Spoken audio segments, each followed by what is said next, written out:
obviamente el proyecto, o que sobresalen, tendría que decir, la capacidad obviamente es muy grande, el costo de la construcción, el techo obviamente es de lo que voy a hablar un poquito más en cuanto a lo que se tiene que considerar a veces cuando estás sentado en un cubículo y le estás diciendo, te están diciendo, bueno, hay que pensar en todo esto, y esto es algo que no te enseñan en la escuela, ¿no? O sea, la mayor o una de las cosas más importantes que yo siento para un ingeniero es saber y sentir las cargas que va a tener una estructura. Y eso no te lo enseñan, no hay una materia que se llama cargas o cómo vas a cargar una estructura, qué te tienes que preocupar de la estructura. Entonces eso que se va desarrollando con la experiencia. Entonces este techo pues obviamente es algo muy inusual, entonces había que considerar muchísimas cargas. Y por ponerles un ejemplo, el frenado cuando se va moviendo el techo para cerrarse o abrirse, tiene 23 grados de inclinación y se puede frenar en cualquier momento por emergencia. Ese frenado te pone una carga tremendamente fuerte en tu estructura. Y aparte de eso te lo puede poner en cualquier punto de la estructura, en cualquier momento se puede cerrar. Entonces eso creaba una serie de combinaciones que a la hora que lo estabas viendo eran 500 o más combinaciones de carga para nada más ese elemento. Entonces se volvía muy, muy complicado, ¿no? Las armaduras, para darles cada armadura tenía, movía arriba del techo se movían 960 caballos de fuerza y iba moviéndose despacito. Entonces, imagínense lo equivalente a 3 motores de un Ford Mustang, obviamente dividido en todos los motores, y luego de repente frenan. Esa carga es la que le tenías que meter a la estructura. Y pues la estructura igual, o sea, todos los retos que se manejaron y las fuerzas con las que se diseñó esa estructura fueron muy, muy grandes.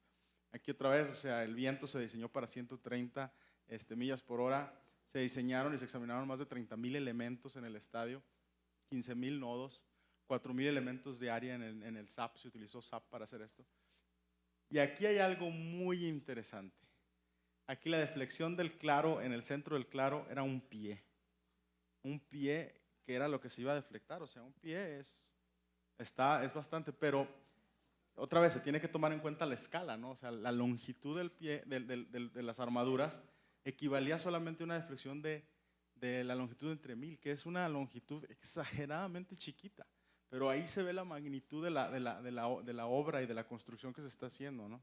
La carga de emergencia que les manejaba hace rato son 463,000 libras que tenía que resistir a la hora que frenaba el motor, ¿no? Las 500 combinaciones de carga. La estructura del techo, obviamente el acero que está ahí se utilizó un acero para las 2 armaduras más grandes del mundo para poder crear ese claro. La excavación también, era un claro de 370 metros. Los apoyos a la hora de que toda la fuerza que tenías aquí eran impresionantes, las cargas que llegaban en esa inclinación. Se creó una caja de 36 pulgadas de ancho y grandísima, que nada más estaba actuando como con el empuje del suelo para resistir todas esas fuerzas de los arcos. El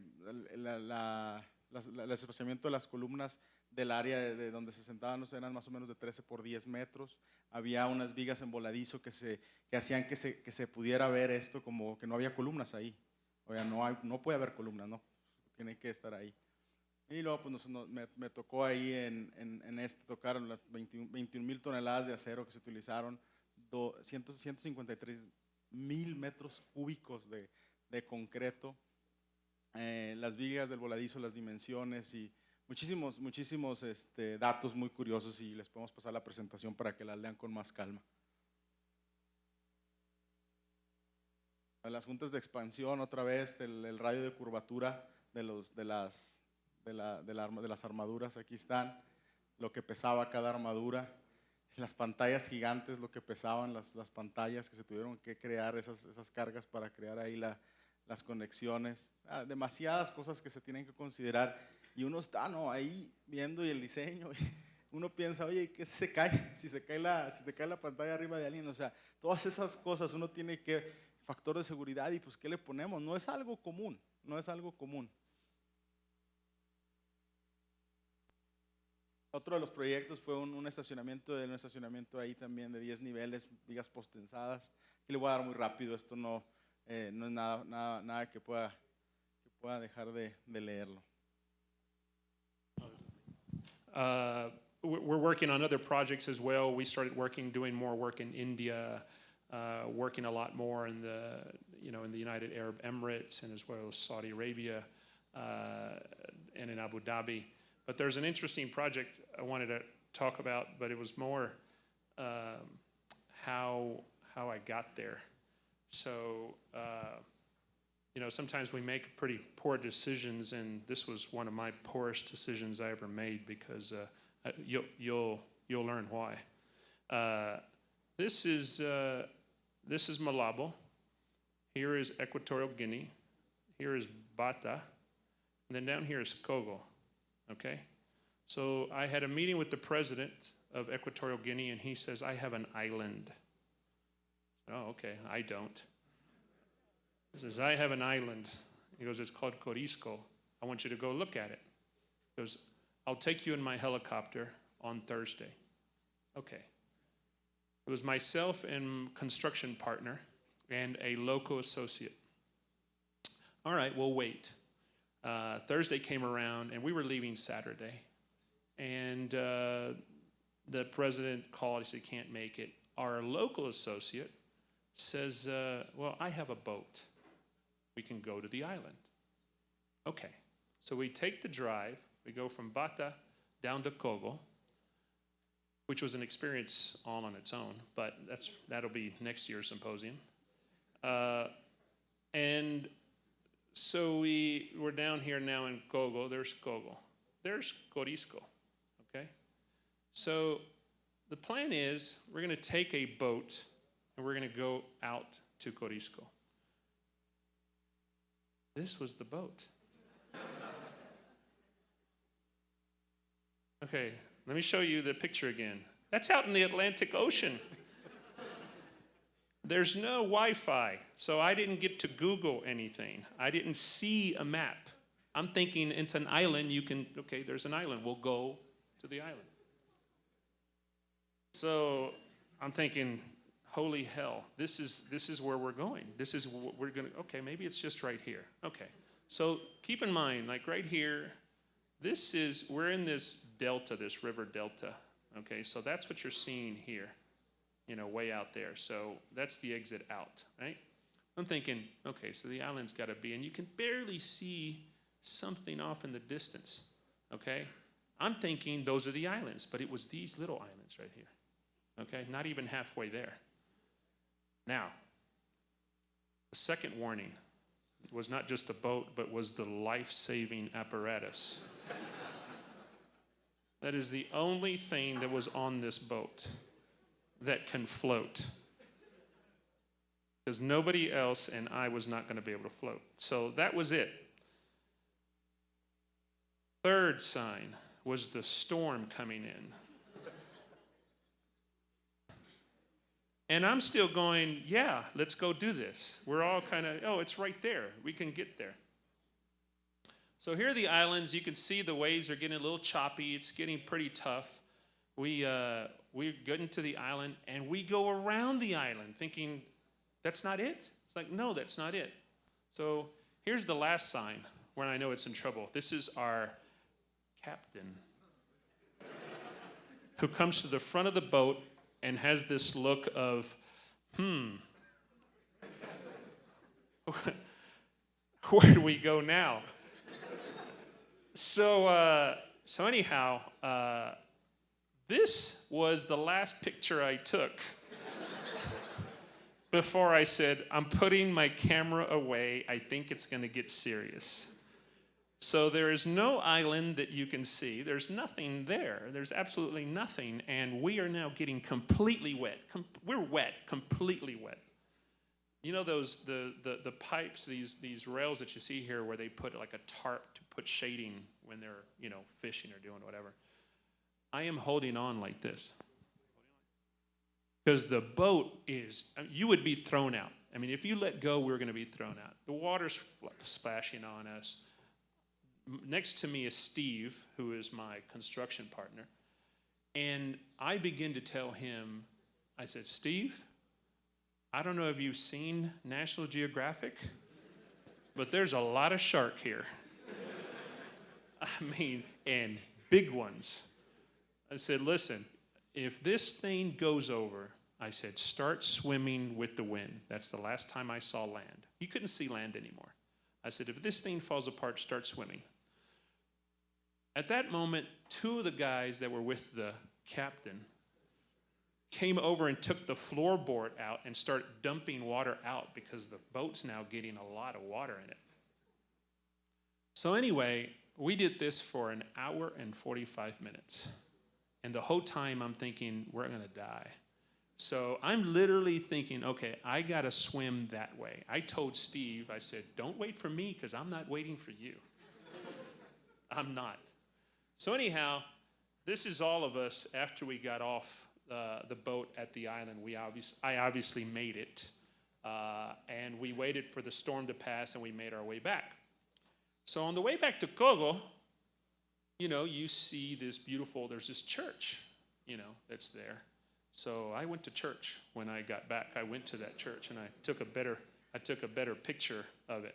So the project was to develop a master plan for Cogo and a master plan for Corisco, okay?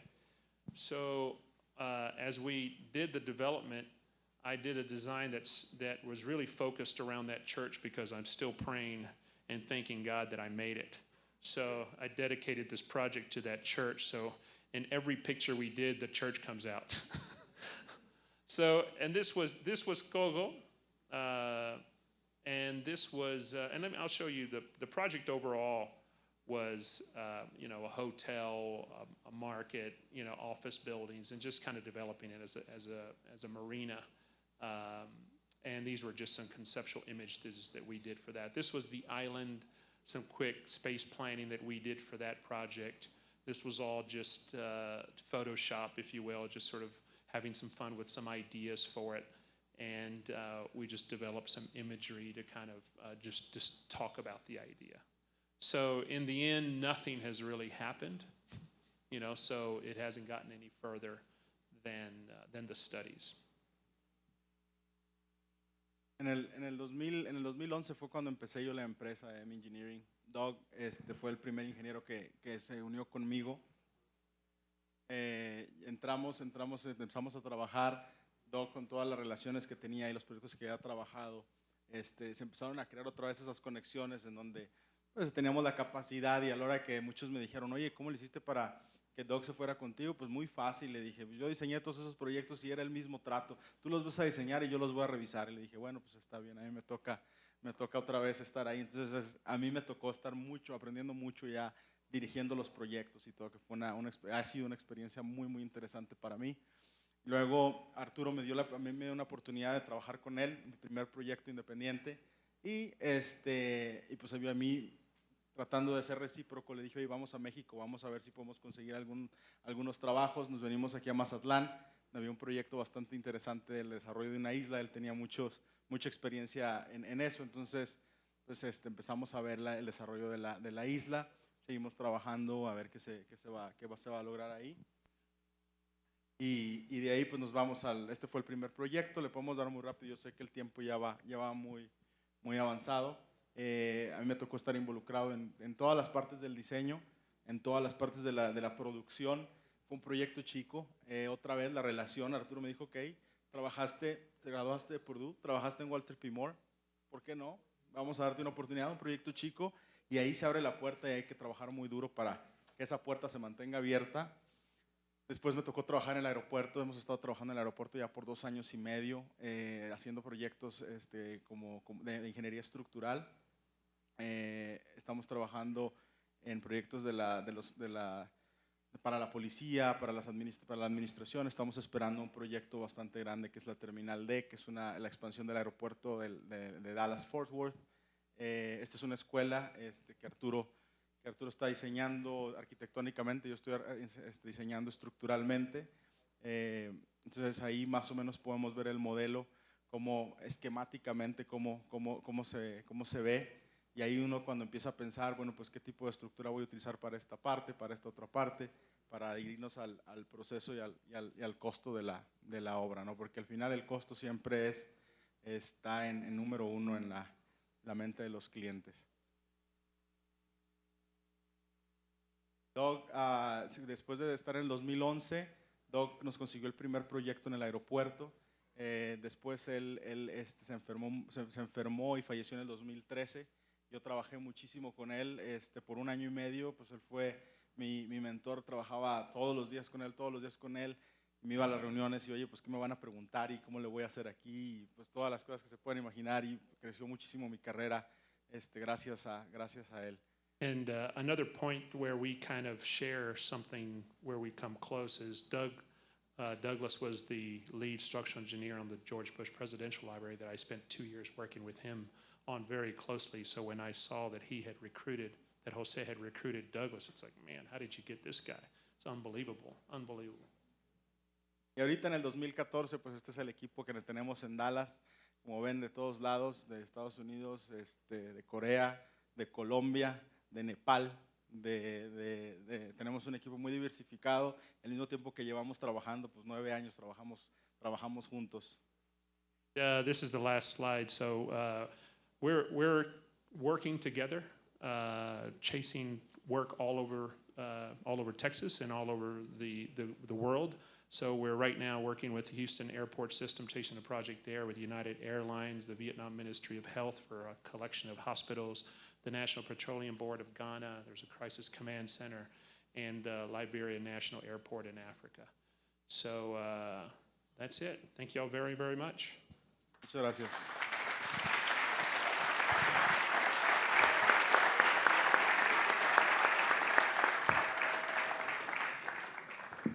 Pasaremos a la sesión de preguntas y respuestas rápidamente porque ya se nos acabó el tiempo. Questions to Jose. TCH Maternity Center, what was the basis for determining the preliminary sizes of girders and columns? Experience or analysis? Both. Definitely both. We definitely want to go by a rule of thumb. When you go and have the 5 moment over D, and then we start trying to figure out the kind of loads that we're gonna get in there. And we always put a factor of safety of 2 and say, hey, this is what we're gonna do, and then go from there and start battling with the architect and saying, hey, no, that's not the height that we want it's much smaller. And then we kind of start, feeling the weight and feeling how the structure is gonna be. But definitely the experience of a high loaded compound as structural, and also the needs of the architect. Sometimes the architect tells you, this is how tall you can go, and that's where the battle starts. That's where the battle begins. And if a column measures 6 times 6 feet, what is the ratio of concrete strength in the column to that in the test cylinder? Are you serious on that question? I mean, we can figure out all that, but I mean, I will probably need just a calculator, and try to get a sense of that. But the ratio, I mean, we all know that we have to stay in between the ratio, but also keep in mind that the congestion of the column might dictate how many steel you're going to be able to put in that. So sometimes that's why we ended up with such huge columns, because the reinforcement ratio had to be such that River was able to pass along those joints. So, I mean, it's a give or take again. Okay. Question to Arturo. About the FBI building in Houston, were you the only one in charge of the project, and how can you describe the security level of the FBI? No, we had a pretty large team because we were doing all the architecture and all the engineering, mechanical, electrical, plumbing. So it was a pretty significant team. Massive team, and it's an extremely safe building. Everything from, there's a thing we call ram proof, so nobody can drive a truck going 50, 60 miles an hour and ram through the building. There were all kinds of precautions taken. So the landscape around the building, the fence, the gate, the fence looks really simple, but it could actually stop a pretty big truck going 60 miles an hour, if it were able to get up to that speed because of some other things that we did to inhibit that. So. A ver, José, otra vez. ¿Qué tan complicado es emprender empresarialmente con tu propia compañía en Estados Unidos siendo mexicano? Bueno, a mí me gustaría también cerrar el tema también con respecto a las relaciones y las conexiones. Es muy bonito trabajar en un país que no es el tuyo y encontrarte a personas con la capacidad de llevar a cabo proyectos de esta magnitud. Entonces, con la capacidad y con las relaciones correctas, en este caso Arturo, que nos dio la oportunidad de empezar a trabajar, obviamente hay que crear una relación de confianza. Y la confianza se crea pues, por varias razones. Una de ellas es por el prestigio de la empresa, otra vez es de la universidad en la que vienes. Entonces, eso a mí me ayudó muchísimo a crear este tipo de escalones que me fueron llevando a meterme en una puerta y en otra puerta. Y es muy bonito ver que estás en un país donde realmente estás rodeado de mucha gente que es muy capaz y que las historias que compartimos estando en un país que no es de uno, pues nos ayudan a llevar a cabo y es muy bonito, les digo, encontrar las oportunidades, encontrarse que otras personas también están luchando por crear algo parecido. Entonces, pues para responder sí, es muy complicado, hay que tener mucha tenacidad, pero también hay que tener la capacidad y el deseo de hacer las cosas. O sea, las cosas no se van a aparecer ahí 1 año, 2 años, 3 años, 4 años, y esto que ven ahorita, o sea, es el fruto de no 4 años, es el fruto de todo lo que pasó antes, ¿no? Entonces es muy gratificante poder tener la oportunidad de hacer eso en un país fuera, muchos retos. Muy bien. Las preguntas que hayan quedado sin responder, pues se los pueden buscar después. A continuación, nuestro presidente y el vicepresidente, Arturo y José David, harán entrega de un pequeño reconocimiento al arquitecto Arturo Chávez y al ingeniero José Monarres en agradecimiento por tan brillante conferencia.